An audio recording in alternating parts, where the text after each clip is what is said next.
Eu te convido a abrir a palavra do Senhor, adolescentes também, pastora, glória a Deus. Eu te convido a abrir a palavra do Senhor em um texto absolutamente conhecido, talvez você já saiba de cor, né? É um daqueles textos que nós temos na cabeça, que é Mateus 6 e 33. João 3,16 já está na alma, né? Porque Deus amou o mundo de tal maneira que enviou o seu Filho unigênito para que todo aquele que nele crê não pereça, mas tenha a vida eterna. Mateus 6,33, creio que também é de conhecimento absolutamente notório, né? É um texto muito bonito, simples, direto e objetivo. Ele diz: buscai o reino de Deus e a sua o quê? E todas estas demais coisas vos serão acrescentadas, né? A gente sabe perfeitamente o contexto desta pregação. A gente sabe que Jesus fala da ansiedade. Jesus fala de comer, de beber, de vestir, que é literalmente o motivo pelo qual a humanidade luta desde que é humanidade. Jesus olha para nós e diz assim: olha, vocês têm um pai que sabe exatamente tudo aquilo que vocês precisam. Então, relaxa. Exatamente isso que ele diz. Relaxa. Faz o que é importante. Busca o reino. Obrigado, meu pastor. Em primeiro lugar. E fica tranquilo. O pai sabe que você precisa de comer, beber, se alimentar e se vestir e calçar. Não que Jesus esteja incentivando a qualquer um dos seus seguidores ao não trabalho. Não. Jesus, desde o início, quando criou o homem, já deixou o homem lavrando a terra, né? Trabalhando. Jesus nunca gostou de preguiçoso. Então, louvado seja o nome do Senhor. Mas Jesus, ele diz: não pega a sua vida e vive desesperadoramente pelo pão que perece, pela fugacidade do dinheiro, pela incerteza dos bens. Evita isso. Vai fazer o que interessa. Buscar o reino de Deus e a sua o quê? Justiça. E aí eu quero trabalhar essa noite com os irmãos. O que é buscar o reino de Deus? Normalmente a gente tem essa dúvida, né? O que é viver à luz da palavra de Cristo? E aí é interessante que nós tivemos um retiro muito bonito esse ano da mocidade, e o tema foi o reino de Deus em nós. O reino de Deus em nós. Os meninos trabalharam de forma muito bonita, vários foram os irmãos que ali estiveram auxiliando os jovens a entender o que é essa presença do reino de Deus em nós. É interessante que quando a gente pensa no reino de Deus, a gente fica um pouco perdido, porque os textos sobre o reino de Deus, eles traduzem um futuro tão distante, estranhamente distante, que a gente às vezes ao ler, a gente diz: não, isso é quando Jesus vier em glória, isso é quando o Senhor estabelecer o milênio, não tem condições disso acontecer agora. E aí, por exemplo, quando você pega Isaías capítulo 11, vamos para Isaías 11, um dos textos mais bonitos sobre o reino de Deus, a questão messiânica, porque não se engane, o rei está voltando, e quando ele voltar, irmãos, que coisa extraordinária será. Em Isaías 11, diz exatamente assim: do trono de Jessé sairá um rebento, e das suas raízes brotará um renovo, repousará sobre ele, não é qualquer coisa, é o Espírito do Senhor, o Espírito de sabedoria, o Espírito de entendimento, o Espírito de conselho, o Espírito de fortaleza, o Espírito de conhecimento e de temor do Senhor, ou seja, os 7 Espíritos estariam em Cristo. E ele terá prazer no temor do Senhor, no temor de Deus o Pai. E aí, quando ele receber todo o governo, olha que fantástico, acabou maracutaia no poder judiciário, porque o versículo 3 diz, não julgará segundo a aparência, nem decidirá pelo que ouviu dizer, mas julgará com justiça os pobres, decidirá com equidade e a favor dos mansos da terra. Ou seja, acabou o julgamento injusto, acabou problemas com pagar para que o magistrado profira a sentença para um lado e para o outro, vai acabar tudo isso.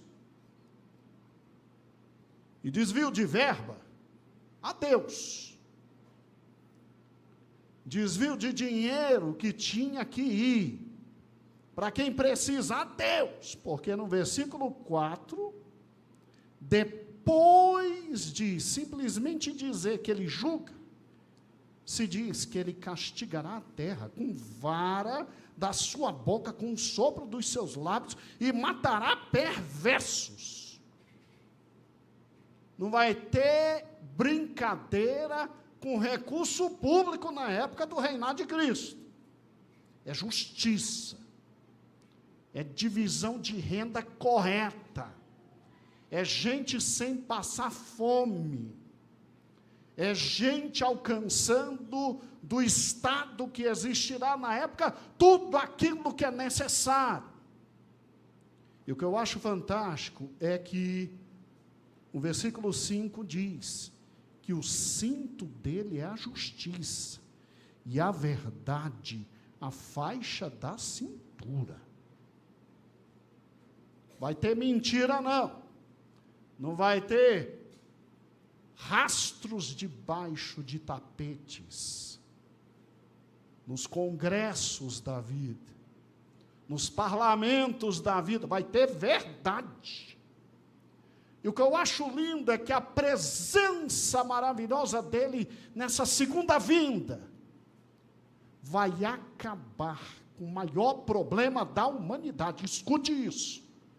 Vai acabar com o maior problema da humanidade, que é a maldade, a ferocidade, aquela coisa horrível de se matar, passar por cima. Olha a descrição a partir do versículo 6. O lobo vai habitar com o cordeiro. Isso é impossível. Eu estava um dia lendo isso para um amigo professor da área de direito. Ele disse, peraí, o texto está dizendo que o mal vai ser extinto. Eu disse sim. Aí ele olhou para a minha cara e disse, e tu crê nisso? Eu disse sim. E por que tu crê nisso? Eu disse, porque há um túmulo vazio. Há um túmulo vazio.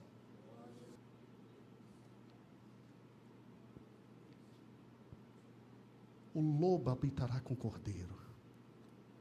O leopardo se deitará junto com o cabrito. O bezerro, o leão novo, o novilho gordo andarão juntos.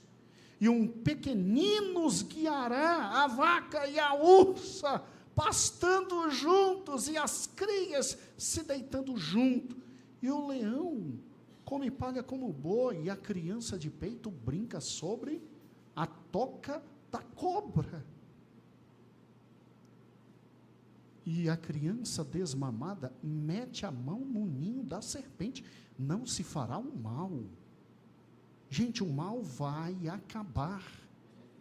E nem dano algum em todo o meu santo monte, porque a terra se encherá do conhecimento do Senhor, como as águas cobrem a terra.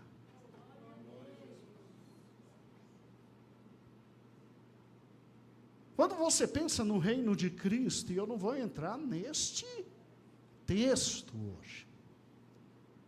Aí se pensa em reino de Cristo, você pensa em Isaías 11, você pensa em vários outros textos bíblicos, até mesmo Apocalipse 20, a questão do milênio, como esse período de paz, prosperidade, justiça, de extermínio do mal. E você diz, sim, eu quero buscar o reino de Deus para chegar nesse momento histórico e para viver esse momento histórico. Mas o que a gente faz com textos como Mateus 6 e 33? Que diz para a gente buscar hoje, não uma realidade de amanhã, mas para buscar hoje uma realidade de hoje. Buscai o reino de Deus e a sua o quê? O que a gente faz com esse texto? Se o reino se estabelecerá por completo só no futuro, o que a gente faz com as palavras de Cristo, que em determinado momento do seu ministério, ele diz, olha, o reino está perto, o reino chegou, e aí chega o momento no ministério dele que ele diz, o reino já está entre vós. Vocês estão vendo os sinais que eu estou fazendo? O reino já está entre vós. Jesus enlouqueceu, pastor. Porque se o reino está entre nós, eu não tenho coragem de pegar o Mateus, como o pai do Mateus, e dizer, filho, confia que o reino já está entre nós. Bota a mão e faz um carinho na cobra.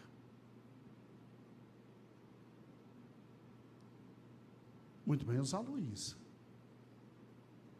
Então tem algo errado. Tem algo errado. Ninguém vai pegar o pobre do Mateus, que hoje está sendo tomado por Cristo, e dizer, caminha com o leão, que está tudo certo, você vai dirigir o leão. O leão vai acabar com a criança. Pastor, não estou entendendo, o reino chegou ou não chegou? Jesus já disse que o reino está entre nós.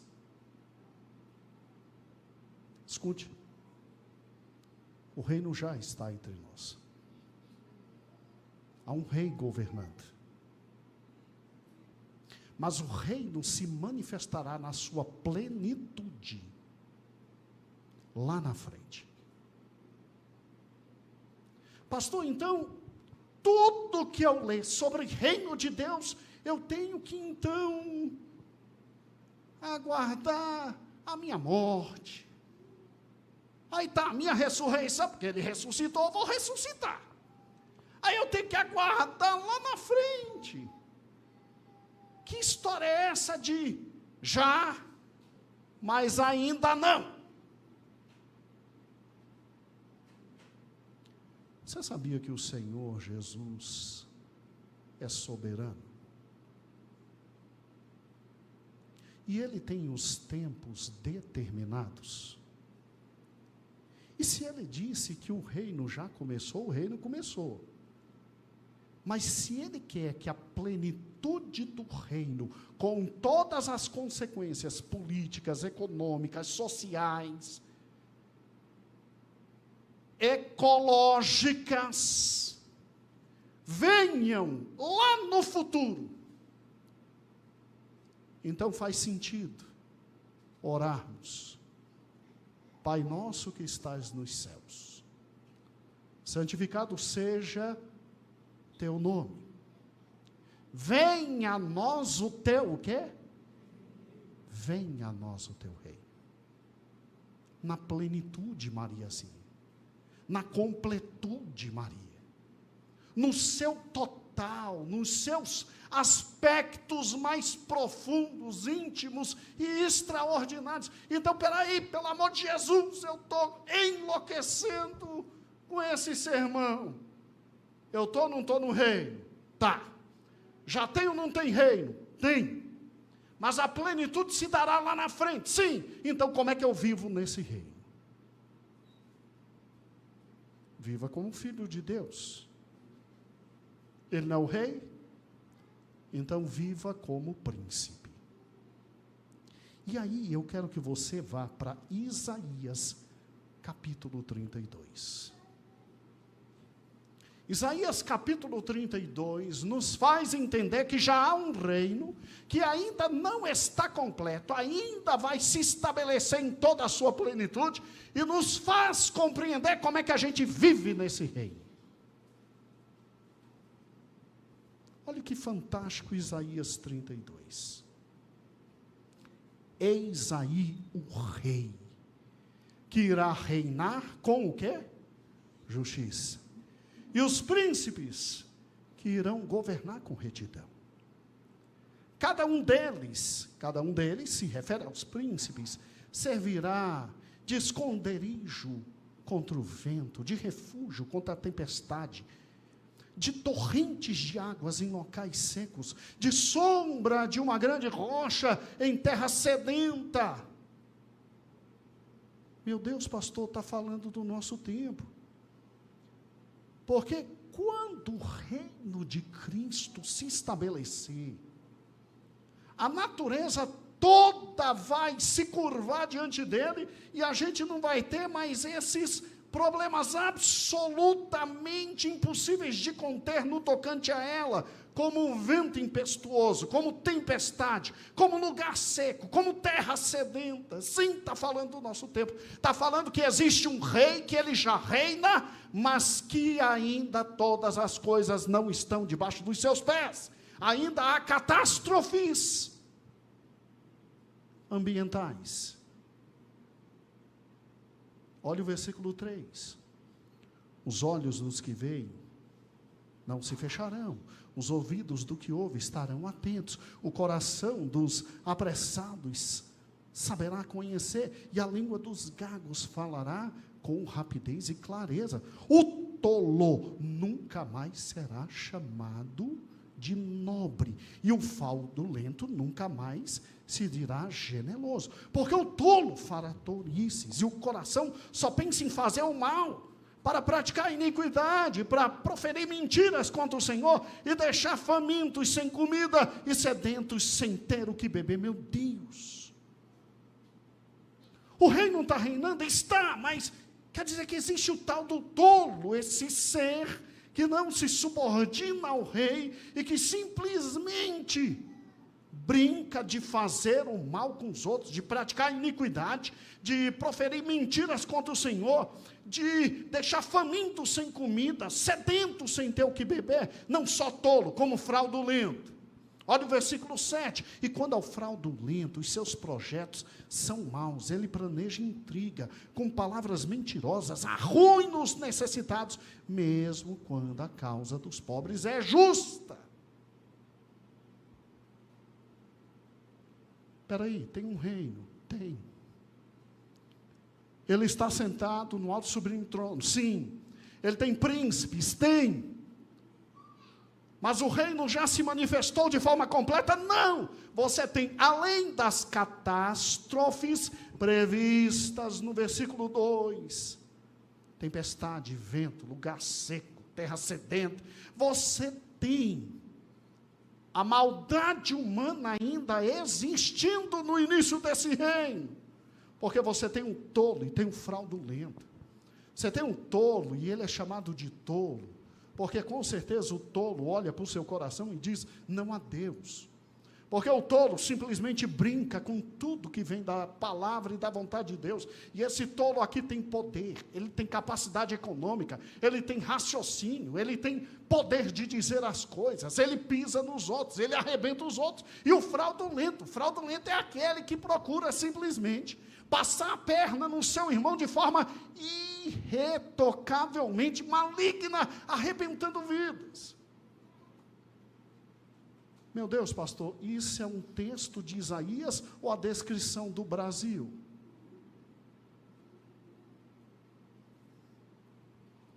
Eu vim em nome do Senhor Jesus te dizer algo simples. Não é porque existem ventos, maremotos, terremotos, vulcões, e vida humana está morrendo, que não existe um Deus sentado num trono. Não é porque existem fraudulentos, malandros, roubadores, estelionatários, tolos, homens maus e ímpios, que não há um Deus sentado no trono. É porque esse Deus que está sentado no trono, e aqui esteve entre nós há 2000 anos atrás, e disse: chegou o reino está entre vós. Ele mesmo determinou o tempo para que todo o reino se manifeste. E aí sim, Isaías 11.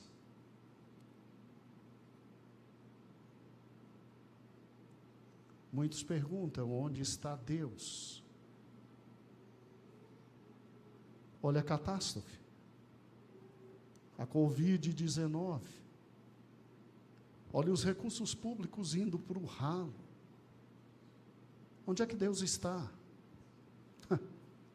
No seu alto e sublime trono, aguardando o tempo que Ele determinou para se manifestar, e Ele vai se manifestar. Agora, peraí, como é que eu vivo? Vive à luz do que esta noite Ele está dizendo para você viver. Vive como príncipe. Ou você ainda não aceitou Jesus como seu Salvador? Vive como príncipe, ou você ainda não entregou a tua alma ao Senhor?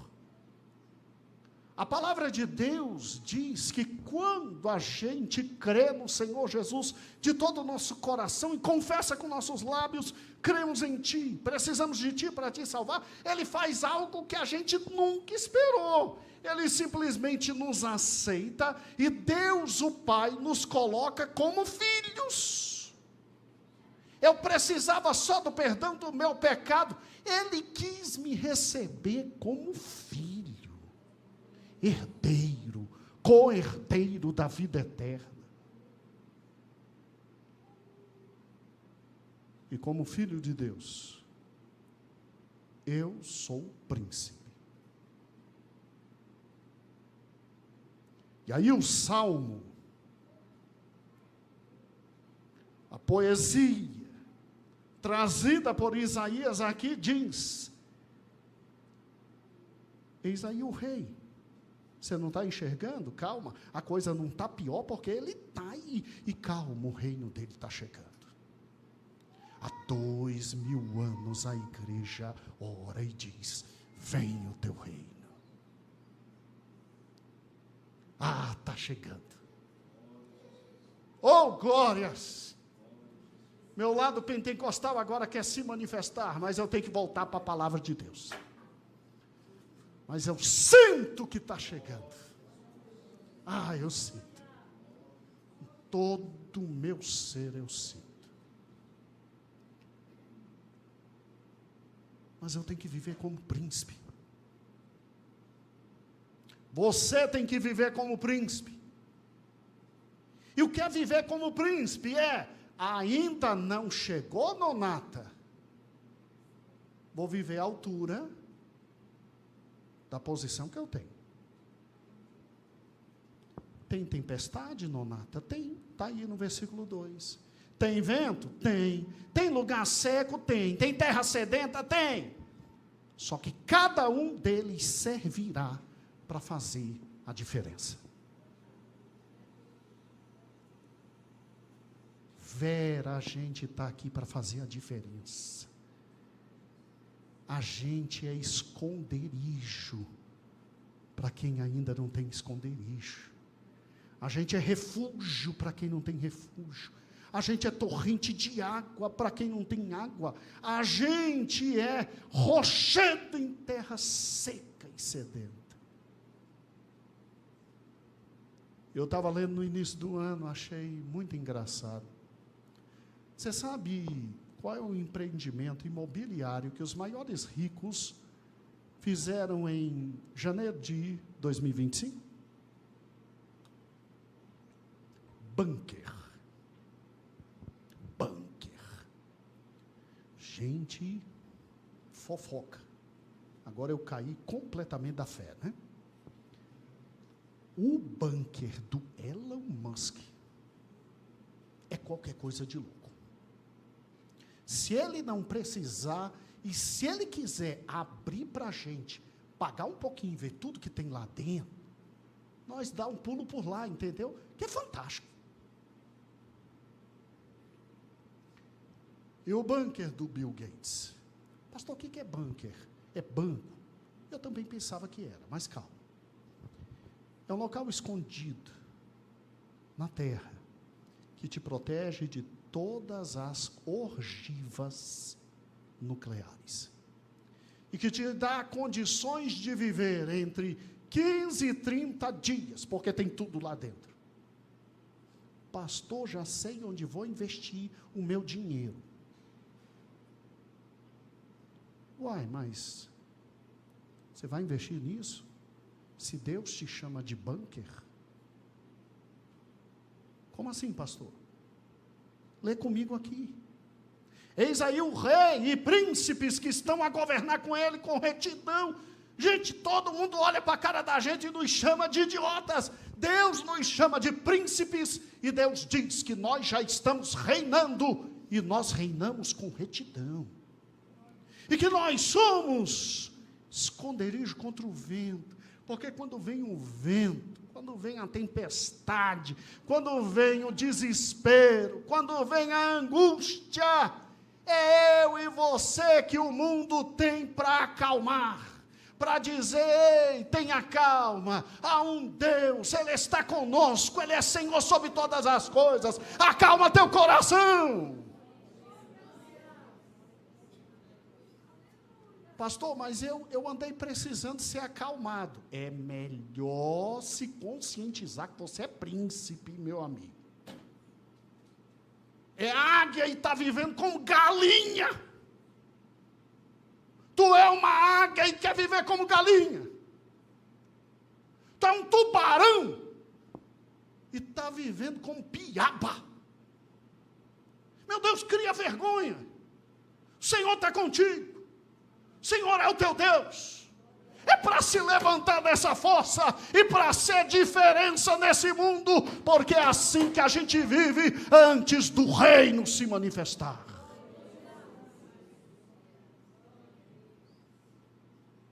Por Cristo, está na hora de parar da gente existir nessa vida comezinha, pequena, miserável, morta, pequena, de ai, nada, se vira, porque você é esconderijo contra o vento, refúgio contra a tempestade. Gente, você é uma grande rocha, segundo a palavra de Deus, em terra seca.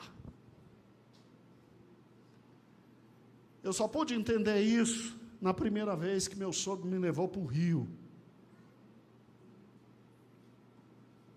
Minha mãe orando em casa desesperada, dizendo, Jesus, devolve meu filho. O meu sogro, carioca, da Gema, nascido em Botafogo, anda feliz o meu sogro. Meu sogro anda feliz, conquistou muita coisa boa. A Suelen também, e o Fernando. Escute, meu sogro disse, bota um short, uma camiseta, que eu vou te mostrar Ipanema, Copacabana, vou te mostrar o Corcovado. E, gente, mesmo o dia não estando bonito, vamos ser francos, Deus não fez o Rio de Janeiro, Deus desenhou o Rio de Janeiro. Não tem condições de um local ser tão bonito. E aí, para proteção pessoal, é lógico que meu sogro levou a gente para um local mais calmo, a região dos lagos. Mas eu me lembro perfeitamente que numa dessas tardes, ao meio-dia, irmãos, você podia pisar na areia da praia, com a havaiana, o teu pé cozinhava, de tão quente que estava. E é maravilhoso quando você tem uma pedra, e a sombra daquela pedra, você alcança. Sabia que é gelado? Sabia que é frio? Tudo quente, mas a sombra daquela pedra é maravilhosamente fria. As águas no Rio de Janeiro são muito frias, mas não tem problema, você entra, você vai entrando e a fumaça vai subindo. É uma delícia, irmãos. Deus de misericórdia. A Bíblia diz que a gente, nesse mundo louco que nós estamos vivendo, que parece que não tem rei, não tem Deus, não tem nada no controle, a gente é príncipe, e a gente é como essa rocha, em terra absolutamente, o quê? Sedenta. Esse local que as pessoas chegam e encontram alívio, abrigo, proteção, refrigério.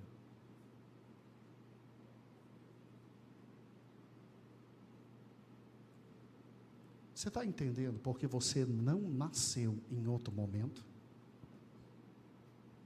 Com todo respeito, não há reencarnação. A Bíblia diz, ao homem está ordenado morrer, viver, uma só vez, vindo depois o quê? O juízo. Poxa, pastor, mas Deus me botou numa época bem difícil de viver. Me mostre uma época fácil na história humana de viver. Me mostre uma época. A de Adão, a de Noé, a da Torre de Babel, a dos grandes impérios. Irmãos, os cristãos, na época de Roma, saíam de casa, convictos que não iam voltar. Quando eles voltavam à noite, eles diziam, poxa, como Deus foi bom. A Idade Média, com as pestes, a época da Reforma Protestante, onde o desejo era acabar com tudo e todos em matéria de protestantes, hoje, independente de tudo, o Senhor quer que você viva como príncipe nesse momento, olhando para o reino que está chegando. Vive à altura desse chamado. Vive com a convicção desse chamado, de que você é esconderijo, você é refúgio, você é torrente de água, você está aqui para abençoar, você está aqui para abençoar, você está aqui para abençoar, você está aqui como diferença absal desse mundo que vive de forma incompreensivelmente maldosa. E não se preocupe, porque nesse momento, tolo continua sendo tolo. E não se preocupe que nesse momento histórico, segundo a palavra de Deus, o fraudulento continua sendo fraudulento. Inclusive, lhe dá uma dica, hein? Todos eles estão estudando inteligência artificial. Bandido já está em faculdade estudando IA. Então, tu trate de estudar inteligência artificial para ele não te passar a perna. Ou você acha que bandido vai continuar tirando dinheiro da gente com 38?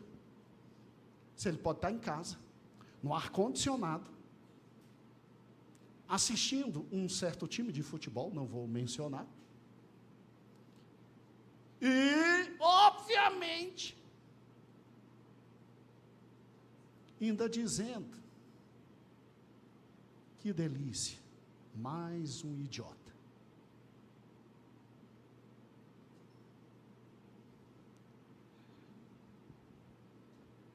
Só que a igreja não chama fraudulento de fraudulento. A igreja não chama tolo de tolo. A igreja não faz pacto com fraudulento. A igreja não faz pacto com tolos. A igreja é santa. A igreja é lavada e remida no sangue de Cristo. Você não tem noção do que o teu pastor recebe de ligação toda semana para fechar com chave político e vender cada um de vocês.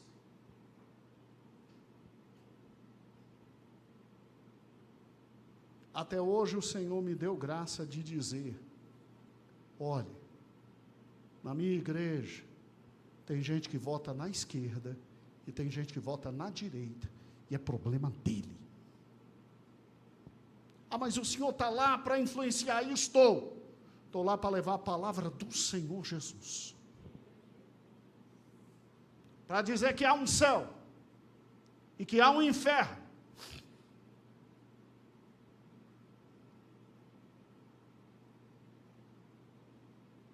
Não chame de amigo quem brinca com o evangelho. Não beije e diga: ó santo, aquele que simplesmente está acabando com o pequeno, com o pobre, com o trabalhador, com a doméstica.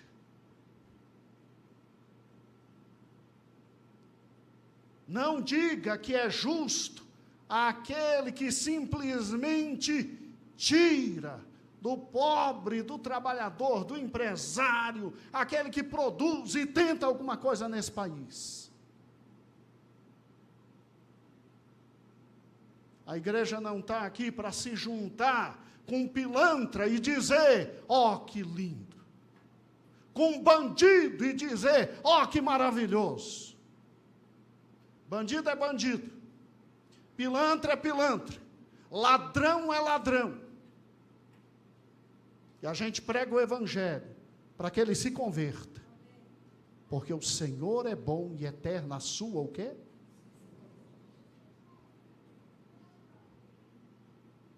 Cuidado com quem você, meu amado príncipe, anda abraçando. Levar mal ou não, pastor, não tenho capacidade nenhuma de ser príncipe nesse momento. Ainda bem que eu vim para o culto, ouvi a mensagem, entendi o que Deus quis falar para o meu coração, mas olha, estou fora. Inclusive na próxima ceia, não conte comigo, porque é muito elevado o padrão do meu Senhor. Calma, tem o versículo 3, 4. 3, 4.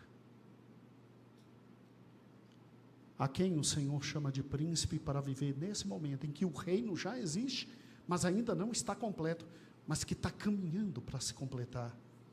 Os olhos deles não se fecharão. Calma, os ouvidos deles estarão sempre atentos. Calma, o coração saberá compreender, e a língua presa falará com rapidez e clareza. Deus está dizendo que trará para nós superação. Deus está dizendo a cada um de nós, que nós, limitados, mas príncipes que cremos na sua palavra, e queremos viver à altura do chamado nesse momento, porque vivemos no reino de Deus, e desejamos o reino de Deus. Ele vai capacitar a cada um de nós, fazendo cada um de nós superar nossos limites intelectuais, físicos, econômicos e pessoais. Eu amo o esporte, mas eu amo pessoalmente uma das modalidades que um brasileiro se destacou de forma enorme. Para variar, esqueci o nome do brasileiro que ganhou a medalha, mas como creio que o Senhor vai melhorar a minha capacidade mental, então na próxima pregação eu acho que consigo falar o nome dele. Escute. Pulo com vara. Você já viu como é? É para louco. O cara está aqui, e que eu vou, aí vai, se arrebenta todo.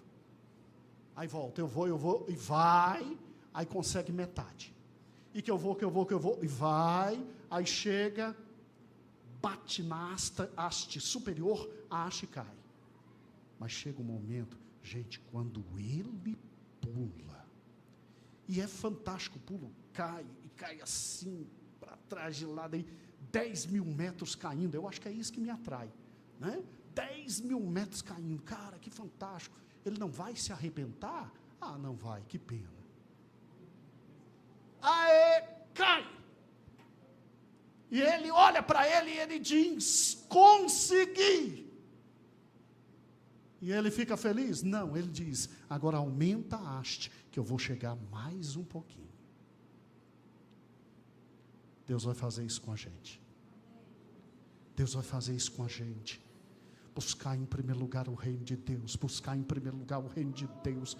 Teus olhos ainda não estão vendo toda a glória do Senhor, teus olhos vão vir. Teus ouvidos ainda não conseguem escutar perfeitamente a voz do Senhor, e talvez distinguir a voz do Senhor de vozes estranhas. O Senhor vai te habilitar para isso.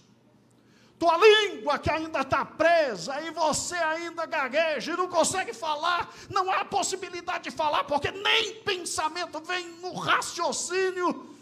Deus vai fazer você falar, porque Deus, quando quer, Ele pega gago, e faz gago tirar 2 milhões de pessoas do Egito. Eu estou te chamando para viver o tempo presente. Eu estou te chamando para orar. Eu estou te chamando para buscar o Senhor. Eu estou te chamando para ler a palavra de Deus. Eu estou te chamando para acreditar no ministério que Deus está nos dando a todos nós, antes que o reino venha. Gente, nós somos privilegiadíssimos. Nós somos a geração que pode ver o reino descer. Que pode ver o reino descer. Sabe o que é o Senhor descendo, estabelecendo sua glória, nos buscando, nos arrebatando, e aí depois 7 anos de bodas de alegria, de felicidade, aí depois ele vem para simplesmente recolher Israel, e depois trazer um milênio, e aí o reino eterno, aí termina o reino eterno, mesmo com 1000 anos de justiça, paz, prosperidade, vida. Satanás é solto, e quando Satanás é solto, vem engano, aí depois vem o reino eterno. Você acha porque nós seremos reis e sacerdotes? Porque hoje somos príncipes. Oh, glória! Hoje somos príncipes. O mundo não nos reconhece, não tem problema. O mundo não nos vê, qual o problema? Viram o rei, discerniram o rei, não. Aí você quer que o príncipe seja discernido com glórias, honras e pompas. Me poupe. Sinceramente, me poupe.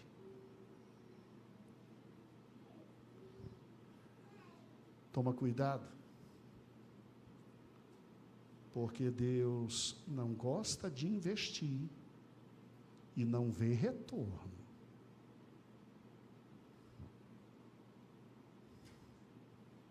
Olha para o texto. Eu estou sendo esconderijo, eu estou sendo refúgio, eu estou sendo torrente de água, eu estou sendo sombra. Meus olhos dia a dia, porque me dedico à palavra do Senhor, estão crescendo. Meus ouvidos, porque me dedico à oração, estão crescendo.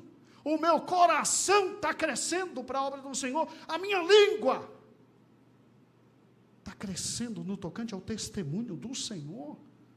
De dizer, não, calma. O rei está chegando, o rei está chegando, o rei está chegando. Vai ter justiça, vai ter paz, vai ter prosperidade. O rei está chegando.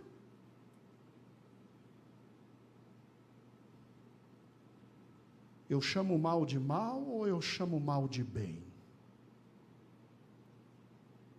Eu chamo amargo de doce? Ou eu chamo doce de doce e amargo de amargo?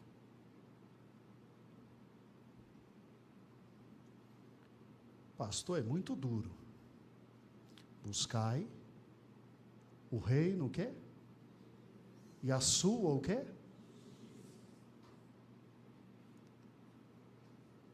E todas as demais coisas vos serão.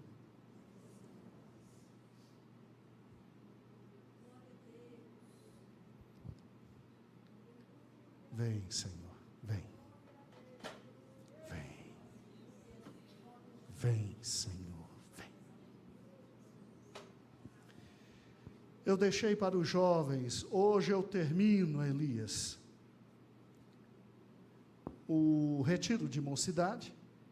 Deixei para os jovens e para a igreja um artigo científico de um dos melhores professores que eu já tive na vida, o professor Willibaldi. O nome dele é estranho. Sobrenome pior ainda, né? Rapidal. O reino de Deus, na pregação de Jesus, está em todos os grupos da igreja. Leia. Jovens, leiam. Adultos, leiam.